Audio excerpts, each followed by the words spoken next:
कभी कोई प्रेत आत्मा मंत्र लिए हुए और नाम जापक कंठी बांधे वाले को स्पर्श नहीं कर सकती। वायु और अग्नि, इस तत्व का उनके अंदर विशेष प्रवेश रहता है, और आकाश तत्व, उनमें जल और पृथ्वी तत्व का, इसलिए जैसे देवता कोई रूप धारण कर सकता है, अंतर ध्यान कर सकता है, ऐसी उनमें शक्ति होती है, पर वो किसी को स्पर्श नहीं कर सकते। वो स्पर्श उसी को करते हैं जो बिल्कुल उनकी कैटेगरी के होते हैं, वैसे ही पापाचरण करने वाले। वैसे ही अब उनको पानी तो मिलेगा नहीं, तो किसी के ऊपर आवेश करके वो ऐसे पानी आदि पीने के लिए, या उसको ऐसे थोड़ी होते कि भगत के ऊपर भूत आ जाए। कभी आज सुना है आपने कंठी बांधे, तिलक लगाए, नाम जापक, कभी कहीं सुना है?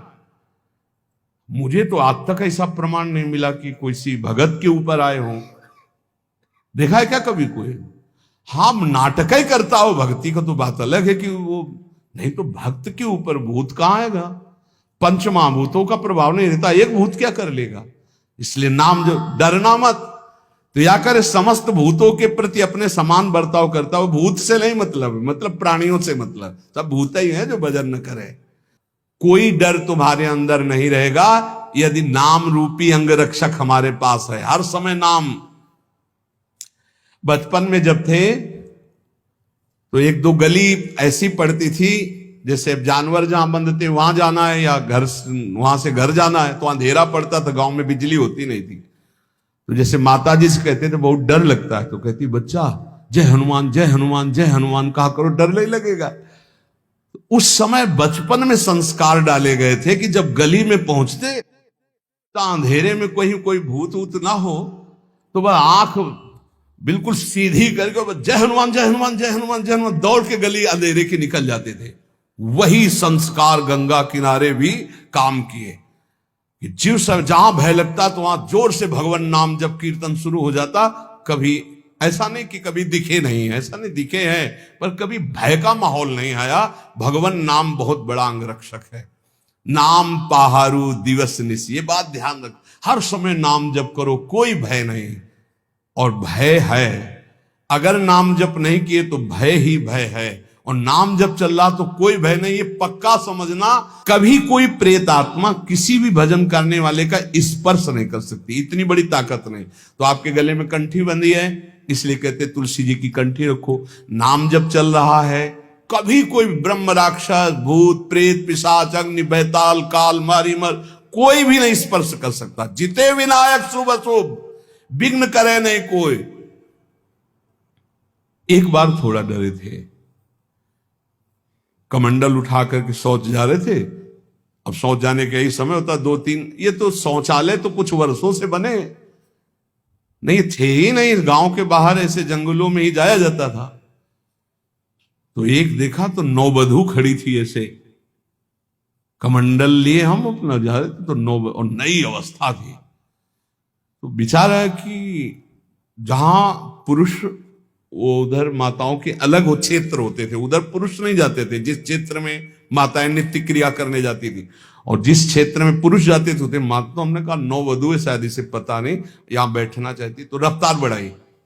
जब रफ्तार बढ़ाई तो आगे देखा, वो इतनी जल्दी तो क्रॉस करके जा नहीं सकती। फिर भी मन को हम समझाया नहीं नहीं नहीं है, बच्ची है, दौड़ के चली गई होगी। तो हमका फिर तो झन भन आवाज आती। हम खड़े हो गए, वो खड़े हो गए। हमका शायद यहां सोच होना चाहती होगी। तो आगे बढ़े तो वो बढ़ने लगे। वह गांव तो बहुत दूर छूट गया, और ये बार बार आगे पीछे। वह कौन हो?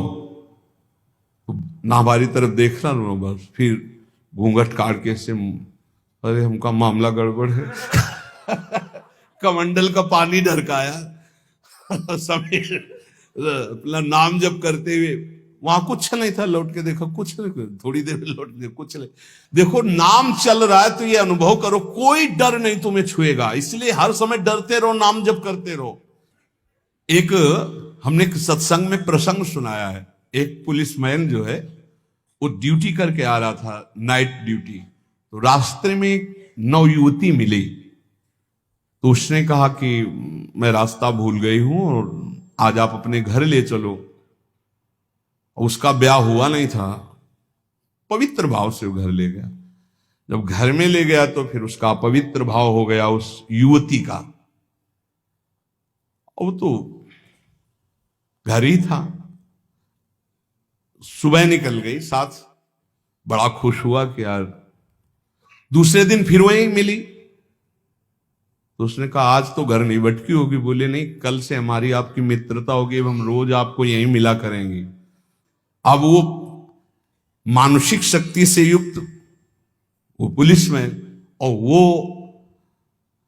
वो प्रेतियोनि को प्राप्त, जिसे चुड़ैल कहते, ऐसी हो। अब वो तो महीना भर में वो सूख गया, पीला शरीर हो गया। वैद्य के पास गया तो वैद्य ने कहा कि ऐसी दशा किसी शारीरिक सहवास से नहीं होती, तुम्हारा कोई मतलब एक अलौकिक शक्ति है जो तुम्हारा शोषण कर रही, वो स्त्री नहीं है। उसने कहा फिर भी आप दवा हमें शक्तिवर्धन के लिए दीजिए, हम तो चलने लायक नहीं रह गए। तो पुरानी रद्दी में कहीं गीता जी के कोई परिचय में श्लोक जैसे लिखे थे, तो पुराने उसमें गीता जी के श्लोक, उसमें उसने पुड़िया बना दी, वो पुड़िया ऐसे डाल ली और उसने जाके गुस्सा में दरवाजा बंद कर लिया कि आज से हम मिलेंगे ही नहीं, हमारा तो जीवन ही बर्बाद हो गया। तो देखा पार्श्व में बैठी, उसके होश उड़ गए। उसने कहा कि आप कौन हो, कहां से आई हो? वह इतने दिन उससे मिल रहे, अभी ये नहीं जान रहे कौन हो? बोले कहां से आए हो? वह झरोखे से आई। अब तो उसके होश उड़ गए, झरोखे से आई इसका मतलब।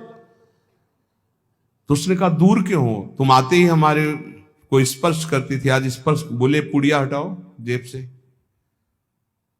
उसने पुड़िया में क्या है? बोले इसमें गीता का श्लोक लिखा हुआ है, मैं तुम्हें स्पर्श तब तक नहीं करूंगी जब तक है, और देखो तुम हमें तनिक भी प्यार करते हो तो पुड़िया हटाओ। उसने कहा पुड़िया कैसे हटा सकते हैं? अब उस दिन वो बैठी रही पर स्पर्श नहीं हुआ और समय आने पर चली गई। दूसरे दिन उसने गीता का पूरा जेब में रख लिया और जहां आती ना यदा यदा धर्मस्य ग्लानिर्भवति, आना ही बंद हो गया। गीता जी, भगवान का नाम, भगवान की लीला, भगवान की चरित्र, तुलसी जी चरणामृत, ये हम सब सेवन। रज रानी हमको भूत लगेगा? नहीं भाई, ये कल्याण के लिए आते हैं, डरो मत। ये ना डरे कि वृंदावन में भूत है।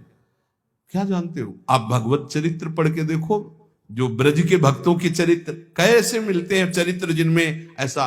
तो संतों से अपना कल्याण करने आते हैं, डरना नहीं। नाम है तो डर कैसा? बिल्कुल मत डरना। और जिसको डर लगे तो रात भर जग के भजन करना, और क्या अपने कमरे में। डर है नहीं, पक्का डर नहीं। अच्छा, भूत में भी तो भगवान है। एक बार नामदेव जी के सामने भूत प्रकट हुआ, खूब लंबा। तो उनका वाह प्रभु, हम जानते आप ही हो। तो वही मुरली मनोहर भगवान दिखाई दिए। कोई चराचर जगत में मत्ता परतरम नान्यत किंचिदस्ति धनंजय, भगवान की सिवा कोई नहीं। इसलिए खूब नाम जप करो, निर्भय रहो, स्वस्थ शरीर रहे, ऐसे आचरण करो, क्योंकि इसी शरीर से भगवत प्राप्ति होनी। शेष चर्चा आगे। श्री राधा वल्लभ लाल की।